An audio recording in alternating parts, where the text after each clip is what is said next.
Hey guys what's up, I hope you are all doing well. मेरा नाम विवेक कुमार है। मैं आप सभी का पीएससी जर्नी चैनल पे स्वागत करता हूँ। आज है 8/5/2024।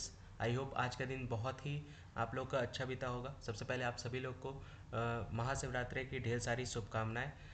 आप लोगों ने बहुत अच्छे से इसको सेलिब्रेट किया होगा। इसके साथ साथ आज अंतर्राष्ट्रीय महिला दिवस भी है। वो भी बहुत इंपॉर्टेंट दिन के रूप में नामित है आप लोगों के लिए, खास करके जो एस्पिरेंट्स हैं उनको लेकर के, क्योंकि ये दिवस से रिलेटेड बहुत सारे क्वेश्चंस आपको अपकमिंग एग्जाम्स में देखने को मिलते हैं। तो आइए स्टार्ट करते हैं बिना किसी देरी के करंट अफेयर्स आज की। सबसे पहला न्यूज़ आपके सामने, अंतर्राष्ट्रीय महिला दिवस है तो ऑब्वियस सी बात है, जो महिलाएं जिन्होंने हमारे समाज को लेकर के बहुत अच्छे अच्छे काम किए हैं, बहुत उनके तरफ से जो भी महिलाओं को लेकर के बहुत सारे उत्थान किए गए हैं या उनके राइट्स को लेकर के, उनके अधिकार को लेकर के बहुत सारे उनके द्वारा स्टेप्स लिए गए हैं, तो वो एक तरह से उनके बारे में हम लोग आज के डेट में जिक्र करेंगे। तो ये उनमें से कुछ महिलाएं हैं, आप देख सकते हैं। सभी महिलाओं के बारे में तो हम लोग नहीं डिस्कस कर पाएंगे। जो प्रमुख जो महिलाएं हैं, आइए उनके बारे में थोड़ा सा जान लें, क्योंकि एक तरह से आपको पता होना चाहिए कौन कौन महिलाएं हैं जिन्होंने हमारे समाज में एक महिलाओं के अधिकार को लेकर के जो बहुत लड़ा है, उन्होंने वकालत की है, बढ़ावा दिया है उन्होंने। तो आइए उनको लेकर के थोड़ा सा कुछ महिलाओं के बारे में हम लोग डिस्कस करते हैं। तो महिला दिवस विशेष को लेकर के भारतीय स्वतंत्रता में महिलाएं जो हैं उनके बारे में हम लोग डिस्कस कर रहे हैं, किस तरह से हमारी स्वतंत्रता में लेकर के, भारत की स्वतंत्रता में उनके द्वारा कितनी अहम भूमिका निभाई गई है। अपलिफ्टमेंट को लेकर के, उत्थान को लेकर के, उनके बारे में आइए डिस्कस करते हैं। तो सबसे पहले हम लोग कमला देवी चट्टोपाध्याय के बारे में डिस्कस करते हैं। कुछ नाम याद आ रहा है इनका? पहले हम लोगों ने अभी रिसेंट में पिछले सप्ताह ही हम लोगों ने इनके बारे में पढ़ा था। इनको लेकर के एक बुक लिखी गई है, ठीक है। कमला देवी चट्टोपाध्याय समाज सुधारक थी। बताइए तो, देखते कितने लोग को याद है किनके किनके द्वारा इनके ऊपर एक जो बुक लिखी गई है वो आपको बताना है, ठीक है, बताइएगा। तो ये एक तरह से क्या थी, इन्होंने ग्रामीण कारीगरों के उत्थान के लिए इन्होंने काम किया है और स्वदेशी उद्योगों को इन्होंने क्या किया है, बढ़ावा दिया है। यहाँ पे जो स्वदेशी यानी मेक इन इंडिया आप जो आज के डेट में जो देख सकते हैं बहुत ज़्यादा हाईलाइटेड हो रखा है, तो इन्होंने भी स्वदेशी उद्योगों को बढ़ावा देने के लिए इनके द्वारा बहुत सारे काम किए गए हैं। तो कमला देवी चट्टोपाध्याय याद रखिएगा। दूसरे नंबर की महिला की बात करें तो हंसा मेहता है। ये एक तरह से एडवोकेट है और इन्होंने बेसिकली अंतर्राष्ट्रीय स्तर पे महिलाओं के अधिकार को लेकर के इन्होंने इन्होंने हिस्सा लिया है और महिलाओं के अधिकार को लेकर के इन्होंने वकालत की है भारत की आज़ादी के टाइम पे। तो ये ध्यान रख सकते हैं, हंसा मेहता, ये ध्यान रखिएगा। फिर अगला अगर हम लोग बात करें तो सरोजनी नायडू आप यहाँ पे देख सकते हैं, जिनको भारत की कोकिला यानी नाइटिंगेल ऑफ इंडिया के नाम से भी जाना जाता है। ये पहली महिला है, ये ध्यान रख सकते हैं, जो किसी राज्य की राज्यपाल बनी थी, ध्यान रख सकते हैं। The first women to become the governor of Indian state किस राज्य की बनी थी? उत्तर प्रदेश, याद रखिएगा। पहली भारतीय महिला, ध्यान रखिएगा, जिनको भारत की कोकिला के नाम से भी जाना जाता है और यूपी के राज्यपाल ये बेसिकली बनी थी। अगला अगर हम लोग बात करें तो अरुणा असफ अली की बात करते हैं। अरुणा असफ अली जी जो थी वो पहली बार, इन्होंने पहली महिला थी जिन्होंने राष्ट्रीय ध्वज को फहराया था। और ये कहाँ पे इन्होंने फहराया था? तो ये बॉम्बे के ग्वालिया टैंक मैदान में इन्होंने ये बेसिकली राष्ट्रीय ध्वज को इनके द्वारा फहराया गया था। तो ये कुछ महिला हैं। इनके साथ साथ और अगर हम लोग महिला की बात करें जिन्होंने बहुत अच्छा काम किया है हमारे समाज में, तो देख सकते हैं विजय लक्ष्मी पंडित की बात यहाँ पे कही जा रही है।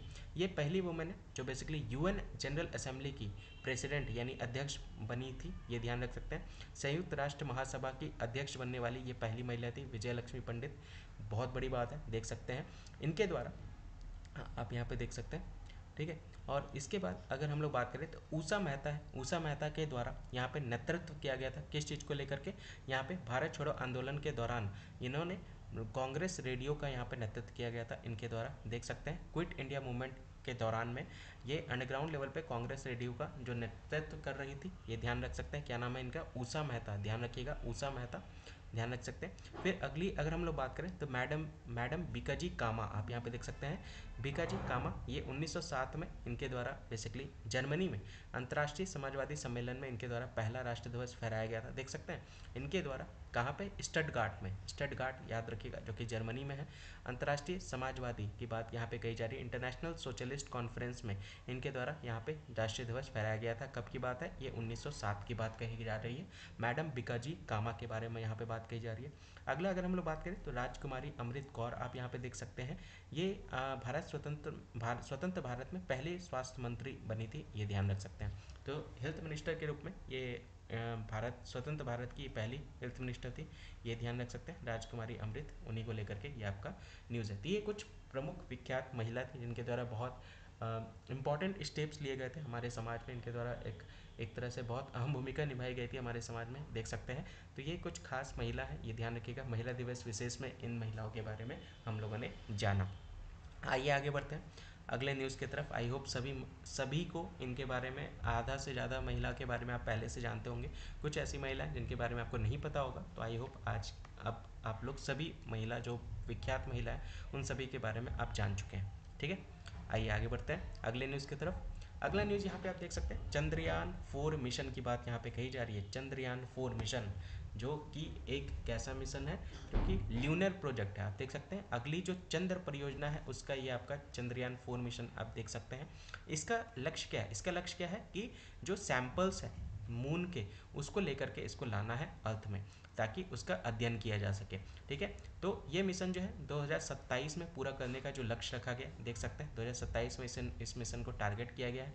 इसमें क्या क्या चीज़ शामिल है? इसमें लॉन्च वाहनों के रूप में PSLV और यहाँ पे LVM-3 यहाँ पे उपयोग करने के विकल्प यहाँ पे शामिल होंगे। देख सकते हैं ये सारे ऑप्शंस हैं, या तो PSLV या फिर LVM-3 यहाँ पे लॉन्च व्हीकल्स के रूप में यूज़ किए जाएंगे, ये ध्यान रख सकते हैं। इस मिशन में 5 स्पेसक्राफ्ट मॉड्यूल भी आप यहाँ पे देख सकते हैं। अंतरिक्ष मॉड्यूल यहाँ पे शामिल होंगे, देख सकते हैं। री एंट्री मॉड्यूल यहाँ पे आप देख सकते हैं। दूसरा होगा ट्रांसफर मॉड्यूल की बात कही जा रही है। तीसरा असेंडर मॉड्यूल की बात यहाँ पे कही जा रही है। चौथा डिसेंडर मॉड्यूल और पांचवा प्रोपल्सन मॉड्यूल। ये 5 यहाँ पे मॉड्यूल आपको देखने को मिलेगा। प्रोपल्सन मॉड्यूल उसको क्या करेगा, यहाँ से बाहर ले जाने में हेल्प करेगा। ठीक है, डिसेंडर लैंड करने में हेल्प करेगा। असेंडर टेक ऑफ करने में, यानी ऊपर की तरफ उठने में हेल्प करेगा। फिर ट्रांसफर मॉड्यूल हो गया, रीएंट्री मॉड्यूल हो गया, ये वापस आने में ये मॉड्यूल जो है वो आपका हेल्प करेगा।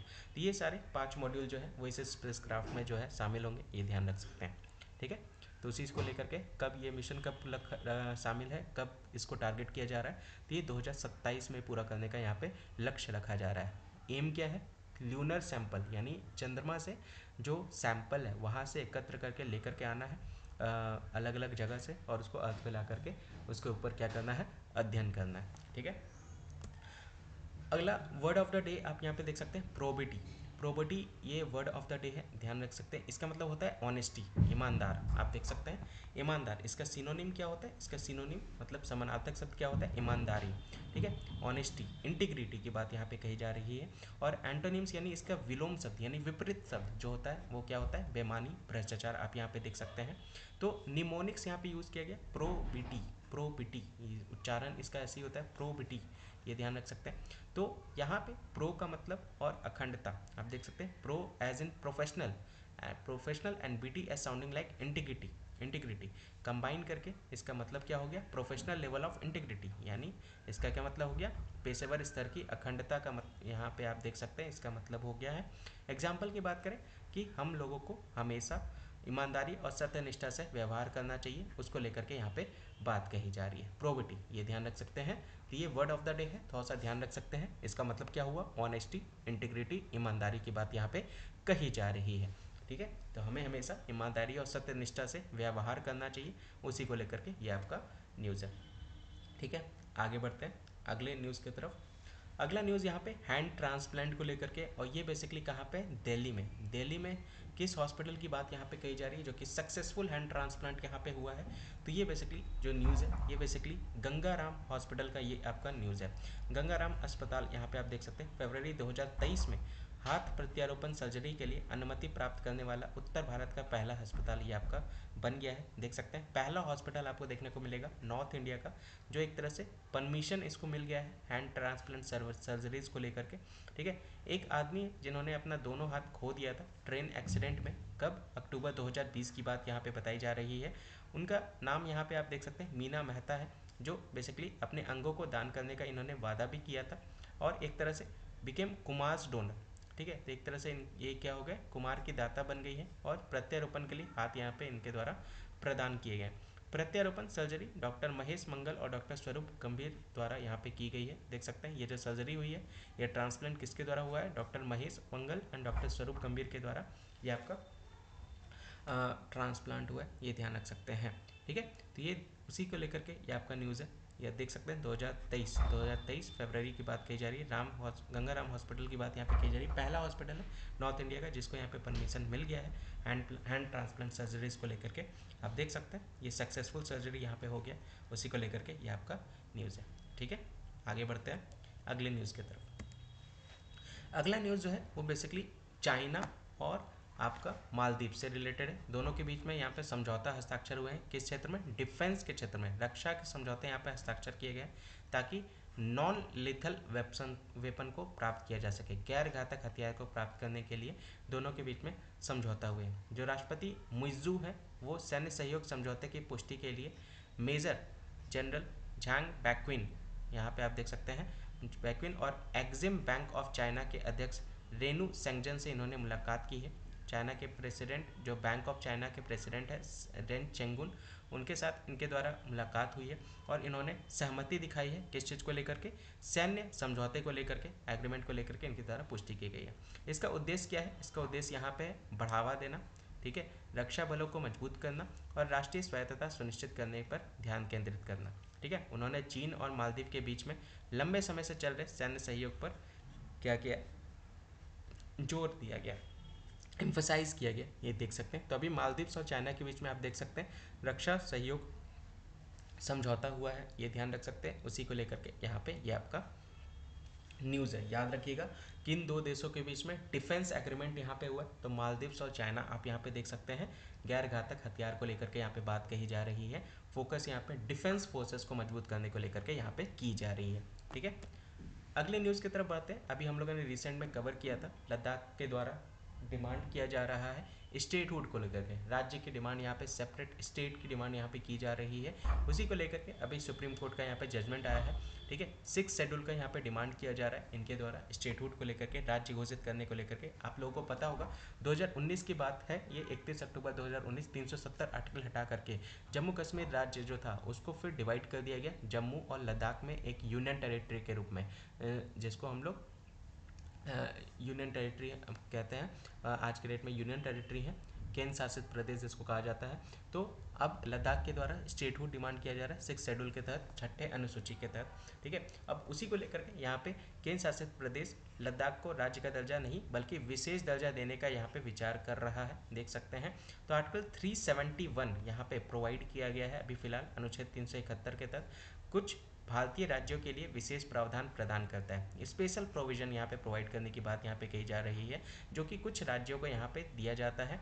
यहाँ पे क्या होता है, इसमें बेसिकली क्या होता है, बेसिकली स्वायत्तता प्रदान किया जाता है आर्टिकल 371 के तहत, और उनकी जो कल्चरल आइडेंटिटी होती है, उनकी जो विशिष्ट सांस्कृतिक पहचान होती है, शासन प्रथाएं होती हैं, उसको रक्षा करने को लेकर के ये अनुच्छेद 371 का यहाँ पे यूज़ किया जाता है। ठीक है, स्पेशल स्टेटस यहाँ की बात की जा रही है, विशेष दर्जा की बात कही जा रही है। ठीक है, गृह मंत्री ने लद्दाख नागरिक समाज के नेताओं से मुलाकात की है, देख सकते हैं। तो उनसे मिल करके, उन नेताओं से मुलाकात करने के बाद अनुच्छेद 371 के तहत लद्दाख के लिए विशेष सुरक्षा का पर सरकार के विचार की यहाँ पे इनके द्वारा पुष्टि की गई है, कंसिडर किया गया, ये ध्यान रख सकते हैं। लद्दाख जो है वो सिविल सोसाइटीज़ की अगर हम लोग बात करें तो राज्य का दर्जा या 6ठी अनुसूची में शामिल करने के लिए मांग कर रहा है, उसी को लेकर के यहाँ पे बात कही जा रही है। देखिए दोनों चीज़ यहाँ पे बोला जा रहा है, या तो स्टेटहुड की मांग कर रख रहा है या तो यहाँ पे उनके नागरिकों के द्वारा, जो नागरिक जो समाज है लद्दाख के, जो सोसाइटीज़ है उनके द्वारा, या तो यहाँ पे राज्य के ऊपर डिमांड किया जा रहा है, या तो 6ठे शेड्यूल को इंक्लूड करने की बात यहाँ पे कही जा रही है। ठीक है, अगर हम लोग बात करें स्पेशल स्टेटस की बात करें तो ये हमारे भारत के संविधान के भाग 21 में इसके बारे में बताया गया, जो कि अनुच्छेद 371 में इसके बारे में वर्णन है। ठीक है, जो 371 से 371 जे तक जो है वो पार्ट 11 में इसके बारे में बताया गया है, जिसके अंतर्गत 12 राज्य को अब तक विशेष प्रावधान दिया जा चुका है, स्पेशल प्रोविजंस दिए जा चुके हैं। ठीक है, इसमें क्या क्या लक्ष्य रखा गया, इसका उद्देश्य क्या है, स्पेशल प्रोविजन में जो क्या क्या उद्देश्य होते हैं कि पिछड़े क्षेत्रों की आकांक्षाओं को संबोधन करना है, यहाँ पे बैकवर्ड रीजन जो है उनको क्या करना है, उनको एड्रेस करना है, एक तरह से आदिवासियों, सांस्कृतिक और आर्थिक हितों की यहाँ पे क्या करना है, रक्षा करना है, देख सकते हैं। ट्राइबल्स हो गए या फिर उनके जो कल्चरल राइट्स हैं उसको क्या करना है, प्रोटेक्ट करना है। उनकी जो गवर्नेंस है, राजनीति है, उसको क्या करना है, उसको प्रोटेक्ट करना है। यहाँ पे जो डिस्टर्ब्ड लॉ है, अशांत कानून है और व्यवस्था की स्थितियों को प्रबंधन करना है। देख सकते हैं मैनेज करना।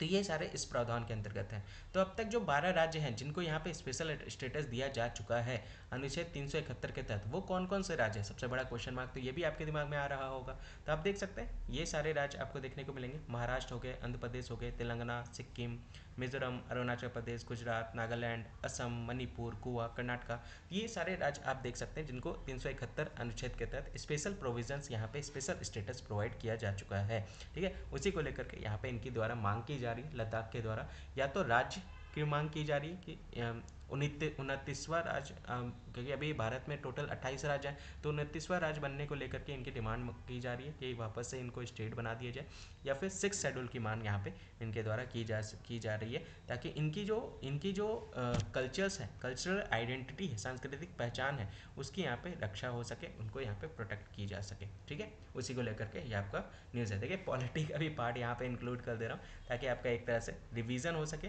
ठीक है, इसको रिवाइज करते हुए चलिएगा। आर्टिकल 371 की बात कही जा रही है, भाग 21 की बात यहाँ पे कही जा रही है। ठीक है, और 21 में 371 से लेकर के 371 जे तक यहाँ पे इसके बारे में वर्णन किया गया है। ठीक है, अगला न्यूज़ जो है वो बेसिकली यहाँ पे जो है वो बेसिकली प्लांट की अगर हम लोग बात करें, जो इंश्योरेंस सेक्टर है, तो वो संयुक्त अरब अमीरत में भारतीय श्रमिकों के लिए बीमा योजना की यहाँ पे शुरुआत की गई है। कहाँ पे? यूएई की बात यहाँ पे कही जा रही है। जो भारत के वर्कर्स हैं जो बेसिकली यूएई में वर्क कर रहे हैं, ठीक है, संयुक्त अरब अमीरत में काम कर रहे हैं, उनको लेकर के बीमा योजना की शुरुआत यहाँ पे की गई। लाइफ प्रोटेक्शन प्लान यहाँ पे उनको लेकर के संयुक्त अरब अमीरत में भारतीय प्रवासियों, विशेष रूप से 65% आप यहाँ पे देख सकते हैं ब्लू कॉलर वर्कफोर्स आप यहाँ पे देख सकते हैं कार्यबल को लक्षित करेगी। यहाँ पे आप देख सकते हैं इनको टारगेट करेगा। इसके अलावा इनको क्या प्रोवाइड किया जाएगा, तो अगर कोई नेचुरल डेथ होता है तो वो भी आपका इसके अंतर्गत कवर होगा, और अगर किसी का एक्सीडेंटल डेथ होता है, आकस्मिक मृत्यु होती है, या फिर डिसेबिलिटी होती है, विकलांगता, तो ये सारे लाभ आपको इनके तहत यहाँ पे प्रदान किए जाएंगे, ये ध्यान रख सकते हैं। 24 घंटे की वैश्विक कवरेज भी यहाँ पे दिया जा रहा है। इसके अलावा कॉम्प्रिहेंसिव बेनिफिट्स की बात करें तो 24 घंटे का वैश्विक कवरेज इसके अंदर शामिल है। यहाँ पे देख सकते हैं AED यहाँ पे 12,000 यहाँ पे खर्च उनके ऊपर किए जाएंगे। दिरहम की बात यहाँ पे कही जा रही है। कंपनसेशन की बात करें तो यहाँ पे आप देख सकते हैं 35,000 से 75,000 दिरहम जो है वो इसका यहाँ पे लाभ जो है ये इनको प्रदान किया जाएगा। ठीक है, ये किसके द्वारा किया जा रहा है, तो दुबई में भारत के महावाणिज्य दूतावास द्वारा इसको यहाँ पे शुरू किया गया है। देख सकते हैं कंसुलेट जनरल ऑफ इंडिया जो दुबई में है उनके द्वारा ये पहल की शुरुआत यहाँ पे की गई है। तो ये ध्यान रखिएगा, एक बहुत अच्छा इनिशिएटिव आपको यहाँ पे देखने को मिलेगा, जो बेसिकली 65% ब्लू कॉलर वर्कफोर्स है उनको यहाँ पे टारगेट कर रहा है, उनको यहाँ पे ये सारी चीज़ें प्रोवाइड करने की बात यहाँ पे कही जा रही है। ठीक है, तो ये ध्यान रख सकते हैं, एक बहुत ही अच्छा इनिशिएटिव है उन लोगों के लिए जो बेसिकली फॉरेन में जा करके काम कर रहे हैं, खास करके यूएई में जा करके काम कर रहे हैं, ये ध्यान रख सकते हैं। ठीक है, अगला अगर हम लोग बात करें तो ये जीडीपी से रिलेटेड बेसिकली है। तभी फिलहाल जो है वो क्रिसिल के द्वारा एक रिपोर्ट जारी किया गया, उसमें यहाँ पे अनुमान लगाया गया है कि वर्ष 2025 फाइनेंशियल ईयर 2025 की अगर हम लोग बात करें, ठीक है, तो उसमें यहाँ पे भारत की अर्थव्यवस्था का जो अनुमान लगाया गया वो 6.8% आप यहाँ पे देख सकते हैं, वो यहाँ पे बताया गया है। ये बढ़ेगा 6.8% यहाँ पे नेक्स्ट फिजिकल ईयर में, ये बढ़ने की अनुमान यहाँ पे लगाई गई है, जो कि अगर हम लोग बात करें केंद्र बैंक के द्वारा जो अनुमान लगाया गया था उससे कम यहाँ पे आप देख सकते हैं। केंद्र बैंक के द्वारा यहाँ पे 60% का यहाँ पे थोड़ा अनुमान लगाया गया था, जो कि थोड़ा कम यहाँ पे आप देख सकते हैं। रिपोर्ट के अनुसार की अगर हम लोग बात करें तो वित्तीय वर्ष 2030-31 की अगर हम लोग बात करें तो अर्थव्यवस्था जो होगी वो भारत की लगभग जो है वो $7 ट्रिलियन यहाँ पे आप देख सकते हैं, वहाँ ये अनुमान यहाँ पे लगाया गया है, ये ध्यान रख सकते हैं। इसके साथ साथ 6.7% की औसत वार्षिक वृद्धि यहाँ पे दर के साथ यहाँ पे अनुमान लगाई गई है, और यहाँ पे इंडिया जो है एक तरह से अगले 7 वर्षों के भीतर उच्च मध्यम आय वाले देश के रूप में ये क्या करेगा, ये अग्रणी रहेगा, ये ध्यान रख सकते हैं, आगे रहेगा, ये ध्यान रख सकते हैं, लीड करेगा। ठीक है, लीड करेगा, ये ध्यान रख सकते हैं, अपर मिडिल इनकम कंट्री के साथ नेक्स्ट 7 ईयर्स में ये क्या करेगा, लीड करेगा। उसी को लेकर के ये आपका न्यूज़ है। ठीक है, आगे बढ़ते अगले न्यूज़ की तरफ। याद रखिएगा अभी फिलहाल क्रिसिल रिपोर्ट के द्वारा, क्रिसिल रिपोर्ट ये ध्यान रखिएगा, इसके द्वारा अनुमान लगाया गया फाइनेंशियल ईयर 25 में 6.8% से ये बेसिकली भारत की अर्थव्यवस्था जो है वो बढ़ेगी। अगला न्यूज़, अब यहाँ पे उम्मीदवार यहाँ पे बेसिकली सेलेक्ट हो रहे हैं किस चीज़ को लेकर के, प्रेसिडेंशियल इलेक्शंस को लेकर के। कहाँ पे? यूएस में। तो अभी आप देख सकते हैं, तो इनका नाम है निक्की हैले। ये यहाँ पे ड्रॉप आउट हो गई, यानी दौर से बाहर हो गई है, ये ध्यान रखिएगा। यूएसए के प्रेसिडेंशियल इलेक्शन के रेस से। आप लोगों को बहुत बार मैंने पॉलिटी में भी बताया है, जैसे हमारे भारत में पार्लियामेंट्री सिस्टम ऑफ गवर्नमेंट है, ठीक है, संसदीय प्रणाली की सरकार आप यहाँ पे देख सकते हैं। जबकि अगर हम लोग बात करें यूएसए की, तो वहाँ पे प्रेसिडेंशियल फॉर्म ऑफ गवर्नमेंट है, यानी राष्ट्रपति संघीय प्रणाली आप वहाँ पे देख सकते हैं। तो उसके अंतर्गत अभी चुनाव होने वाला है इसी वर्ष अंत में, इस साल के अंत तक। तो उसमें यहाँ पे निक्की हैले जो थी वो यहाँ पे बाहर हो गई है रेस से फिलहाल, जो कि ट्रंप के एम्बेसडर हैं। राष्ट्र में ट्रंप की राजदूत निक्की हैली ने डोनाल्ड ट्रंप की रिपब्लिकन राष्ट्रपति पद की नामांकन बोली के लिए अपनी चुनौती यहाँ पे इन्होंने क्या की है, ये हट गई हैं, ये बाहर हो गई है, इनका एंड हो गया है, ये ध्यान रखिएगा, नॉमिनेशन से बाहर हो गई।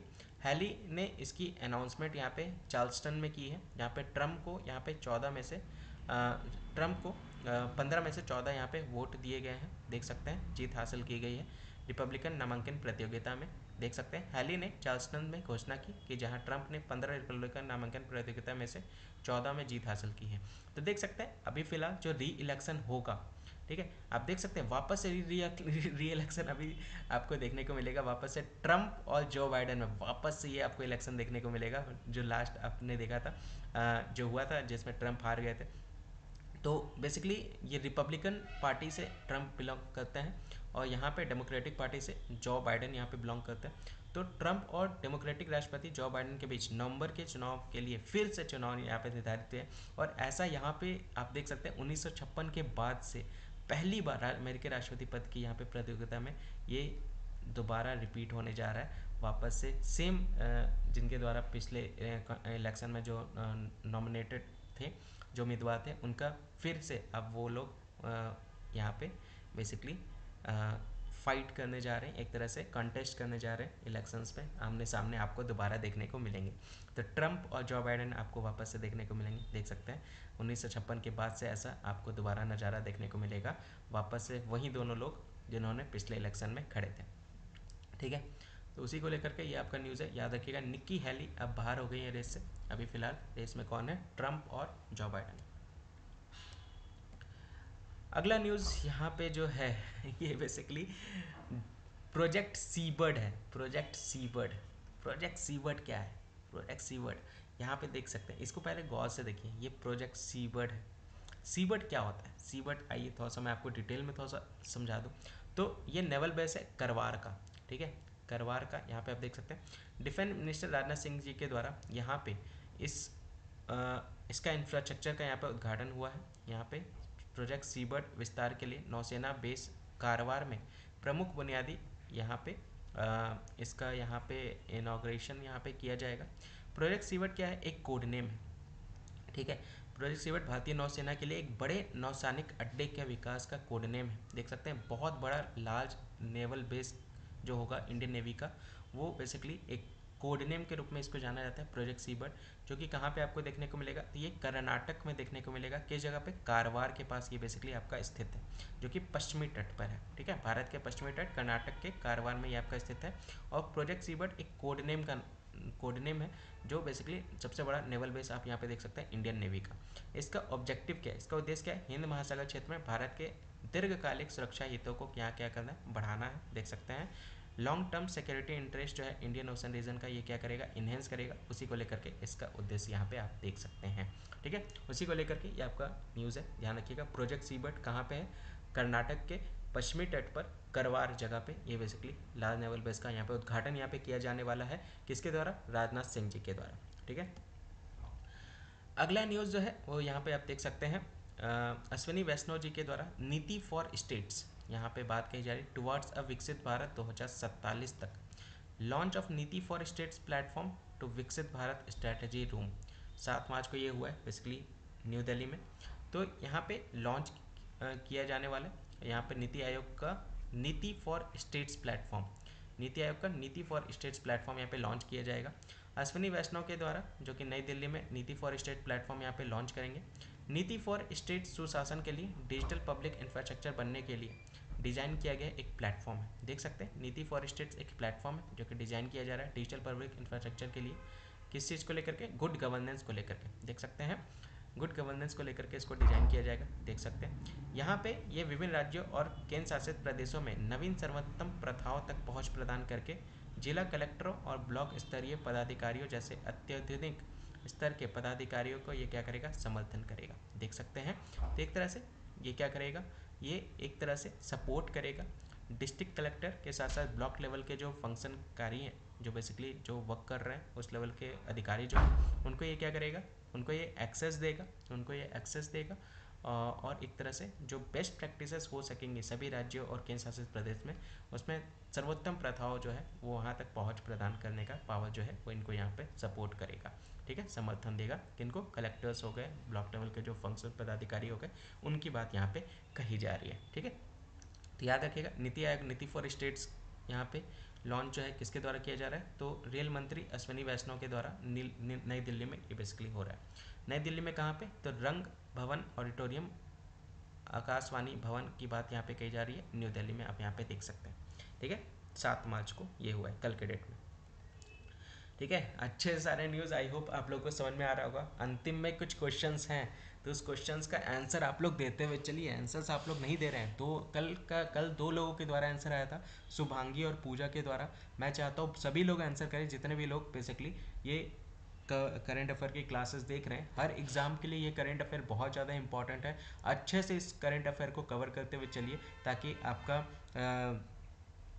आने वाले एग्जाम्स में करंट अफेयर को लेकर के आप पूरी तरह से कॉन्फिडेंट रहें, बहुत सारे न्यूज़ का रिवीजन आपका बहुत अच्छे लेवल पे हो और अच्छे से आप सारी चीज़ें जो है वो कवर कर सकें। ठीक है, अगला न्यूज़ यहाँ पे आप देख सकते हैं, यहाँ पे 6 मार्च को यहाँ पे श्री अर्जुन राम मेघवल के द्वारा यहाँ पे जो कि honourable minister of state for law and justice है, यहाँ पे इनके राष्ट्रपति जी के द्वारा यहाँ पे पुरस्कार प्रदान किया जा रहा है 94 आर्टिस्ट को। कौन सा पुरस्कार? तो संगीत नाटक अकेडमी पुरस्कार यहाँ पे आप देख सकते हैं 94 कलाकारों को यहाँ पे प्रदान किया गया द्रौपदी मुर्मू जी के द्वारा, जो कि राष्ट्रपति जी हैं। 94 प्रतिष्ठित कलाकारों को वर्ष 2022 और 2023 के लिए संगीत नाटक अकेडमी का यहाँ पे पुरस्कार इनको यहाँ पे प्रदान किया गया। ये जो पुरस्कार है ये संगीत, नृत्य, नाटक, लोक, आदिवासी कला, कठपुतली और संबंध थिएटर कला रूपों के क्षेत्र में यहाँ पे 94 कलाकारों को यहाँ पे दिया गया है। मुर्मू जी के ने इस समारोह में विनायक खेडेकर और आर विश्वेश्वरन सहित 7 प्रतिष्ठित कलाकारों को संगीत नाटक अकादमी फेलोशिप भी यहाँ पे प्रदान किया गया। देख सकते हैं 7 इमिनेंट आर्टिस्ट को यहाँ पे इस सेरेमनी में फेलोशिप भी यहाँ पे इनके द्वारा प्रदान किया गया, जिसमें विनायक खेडकेकर शामिल है और आर विश्वरन भी आप यहाँ पे देख सकते हैं जो इस फेलोशिप में शामिल है। देखिए, ठीक है, उसी को लेकर के ये आपका न्यूज़ है। ठीक है, अब आते हैं क्वेश्चंस के ऊपर। देखते हैं कितने लोगों ने अच्छे से सारे करंट अफेयर, और ये जरूरी नहीं है कि जो आज मैं करंट अफेयर कवर करा रहा हूँ ये उसी से रिलेटेड क्वेश्चंस होंगे, लास्ट वीक के भी हो सकते हैं, लास्ट मंथ के भी हो सकते हैं। तो अच्छे से इसको रिवीजन करते हुए चलिए अपने करंट अफेयर को, ताकि एक तरह से आपका पीछे का भी करंट अफेयर जो है उसका रिवीजन होता चले। और जितना भी मार्क्स आप पाएंगे, देखिए बिना वीडियो को पीछे देखे हुए, बिना किसी चीटिंग के आप जेन्युइन रीज़न दीजिएगा, जेन्युइन आंसर दीजिएगा कमेंट सेक्शन में कि कितने कितने क्वेश्चंस का आंसर आपने सही दिया है। ठीक है, वो साफ साफ पता चल जाएगा, जैसे 1 हो गया, 2 हो गया, तीसरा नंबर का क्वेश्चन हो गया, चौथा नंबर, पाँचवा, इस तरह से आप आंसर दीजिए कमेंट सेक्शन में। और जेन्युइन, जिसका आंसर पता है उसका आंसर दीजिए, जिसका नहीं पता है मत दीजिए। उससे आपको ये पता चल पाएगा कि हाँ आपका करंट अफेयर का रिविजन किस लेवल पर चल रहा है। अपने आप को टेस्ट करना सीखिए और इसी को ही तो फिर आप आगे जा करके इम्प्रूव कर सकते हैं। जब आप वापस से चीटिंग करके जो आपको आंसर देने को दीजिएगा तो फिर क्या फ़ायदा हो पाएगा। तो क्वेश्चन ध्यान से पढ़ते हैं एक एक करके। सबसे पहला क्वेश्चन आपके सामने है, किस देश की संसद ने नाटो में शामिल होने के लिए स्वीडन की बोली को मंजूरी देने के लिए मतदान किया है? स्वीडन को नाटो में शामिल होने के लिए, ठीक है, वो आपको बताना है, जिससे वह गठबंधन में शामिल होने वाला 32वां देश बन गया है। पढ़ाया है कि नहीं पढ़ाया? ये पहला नंबर क्वेश्चन है। अभी किस देश के द्वारा, किस देश के संसद ने नाटो में शामिल होने के लिए स्वीडन को यहाँ पे मंजूरी दी है, वो बताइए। दूसरा में, राष्ट्रीय सुरक्षा गार्ड के महानिदेशक के रूप में किसे नियुक्त किया गया? ये भी हम लोगों ने डिस्कस किया है। ठीक है, इसका आंसर दीजिए। तीसरा, हाल ही में किस मंत्रालय ने वैश्विक अच्छे लिंग समानता और समानता के लिए गठबंधन यहाँ पे लॉन्च किया है। वैश्विक अच्छे लिंग समानता किस मंत्रालय ने, यहाँ पे डिपार्टमेंट पूछ रहा है, किस डिपार्टमेंट के द्वारा वैश्विक ग्लोबल लेवल पे जेंडर इक्विटी एंड इक्वलिटी की बात यहाँ पे कही जा रही है। ठीक है, तो उसके जेंडर इक्विटी एंड इक्वलिटी के गठबंधन के लिए यहाँ पे इसको लॉन्च किया है। तो मंत्रालय का नाम आपको बताना है, मिनिस्ट्री का नाम बताना है। चौथा, केंद्रीय मंत्रिमंडल ने इंटरनेशनल बिग कैट एलियंस के लिए कितनी धनराशि को मंजूरी दी है, धनराशि बतानी है। ठीक है, कैबिनेट मिनिस्टर के द्वारा इंटरनेशनल बिग कैट एलियंस जो था, इंटरनेशनल बिग कैट एलियंस में कितनी धनराशि को यहाँ पे इनके द्वारा मंजूरी दी है, अप्रूवल दिया गया, वो आपको बताना है। और हाल ही में समाचारों में देखा गया अभ्यास समुद्र लक्ष्मण, अभ्यास समुद्र लक्ष्मण जो है वो किन दो देशों के बीच में आयोजित किया गया है, वो आपको बताना है। जो एक्सरसाइज है समुद्र लक्ष्मण एक्सरसाइज, वो आपको बताना है किन दो देशों के बीच में ये एक्सरसाइज जो है वो कंडक्ट कराया गया था, ये आपको बताना है। ये 5 क्वेश्चंस है, देखते हैं कितने लोगों को जेन्युइन तरीके से आंसर पता है। आता है आंसर कीजिएगा, जितना आता है उतना ही आंसर कीजिएगा। अपने करंट अफेयर को टेस्ट कीजिए, जरूरी नहीं कि आज जो मैं कवर करा रहा हूँ उससे उससे भी क्वेश्चन रहेंगे। एक तरह से मैं बैक के क्वेश्चन इसलिए ला रहा हूँ ताकि एक तरह से आपका रिवीजन हो सके। ठीक है, तो आपके बेनिफिट्स के लिए ये सारे क्वेश्चंस मैं ऐड कर रहा हूँ। अच्छे से आंसर दीजिएगा कमेंट सेक्शन में। आई होप मेरा ये इनिशिएटिव जो है आप लोगों के लिए बेनिफिशियल ही लग रहा होगा। आप लोगों को कमेंट्स में ज़रूर बताइएगा कि मैं जो पीछे से जो क्वेश्चंस निकाल रहा हूँ, जो लास्ट वीक के या फिर लास्ट 1 मंथ के जो क्वेश्चंस मैं आपको दे रहा हूँ, तो ये एक जो मेरे तरफ से जो इनिशिएटिव लिया गया है ये आप लोग के लिए कैसा है, क्या इससे आप लोग को इम्प्रूवमेंट हो पाएगा, क्या इससे आप लोग को चीज़ें जो है रिवीजन हो पाएगी करंट अफेयर की, तो ये मैं जानना चाहता हूँ। अगर ये इनिशिएटिव अच्छा है तो ऑब्वियस सी बात है आने वाले टाइम पे क्वेश्चंस और आपके बढ़ेंगे। ठीक है, तो अपने राय जो है, अपने ओपिनियन जो है कमेंट सेक्शन में ज़रूर बताइए और इसको ज़्यादा से ज़्यादा शेयर कर दीजिए। जो नए लोग हैं वो चैनल को सब्सक्राइब करना बिल्कुल भी ना भूलें, चैनल को सब्सक्राइब कर दीजिएगा और बेल आइकन पे अगर आपने क्लिक नहीं किया तो बेल आइकन पे क्लिक कर लीजिएगा टाइमली नोटिफिकेशन के लिए जब भी वीडियो आपका इसमें है। आज के लिए बस इतना ही। जय हिंद, जय भारत।